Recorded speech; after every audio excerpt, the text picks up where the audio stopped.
तो बच्चों, this is पुरू जनुथ्रिया। आज हम आपके लिए एक नई कहानी लेकर आए हैं। कहानी का शीर्षक है हाथी और बकरी की कहानी। ठीक है, एलिफेंट एंड गॉट।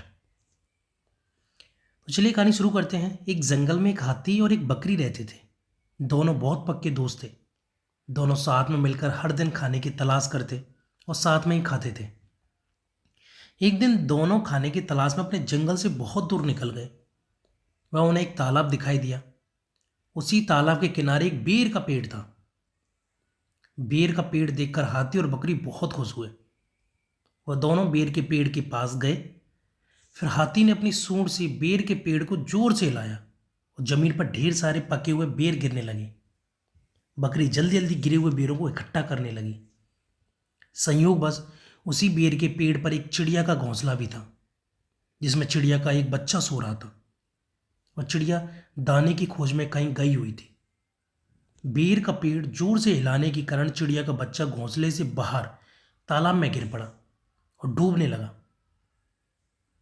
चिड़िया के बच्चे को डूबता हुआ देखकर उसे बचाने के लिए बकरी तालाब में कूद गई, लेकिन बकरी को तैरना नहीं आता था।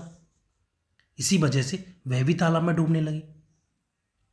बकरी को डूबता हुआ देखकर हाथी भी तालाब में कूद गया और उसने चिड़िया के बच्चे और बकरी दोनों को डूबने से बचा लिया। इतने में चिड़िया भी वहां पर आ गई थी और वह अपने बच्चे को सही सलामत देखकर बहुत खुश हुई। उसने हाथी और बकरी को इसी तालाब और बेर के पेड़ के पास रहने के लिए कहा। तब से हाथी और बकरी भी चिड़िया के साथ उस बेर के पेड़ के नीचे रहने लगे। कुछ ही दिनों में चिड़िया का बच्चा बड़ा हो गया। चिड़िया अपने बच्चे के साथ जंगल में घूम कर आती थी और हाथी और बकरी को जंगल में किस पेड़ पर फल लगे हैं इसकी जानकारी देती थी। इस तरह हाथी, बकरी और चिड़िया मजे में रहते और खाते पीते थे। कहानी से हमें क्या सीख मिलती है बच्चों? हमें किसी का बुरा नहीं करना चाहिए। अगर हमारी गलती से किसी को परेशानी होती है तो उस गलती को सुधारना चाहिए और मनमुटाव दूर करते हुए एक दूसरे की मदद करनी चाहिए। तो चलिए बच्चों, ये हमारी कहानी समाप्त होती है।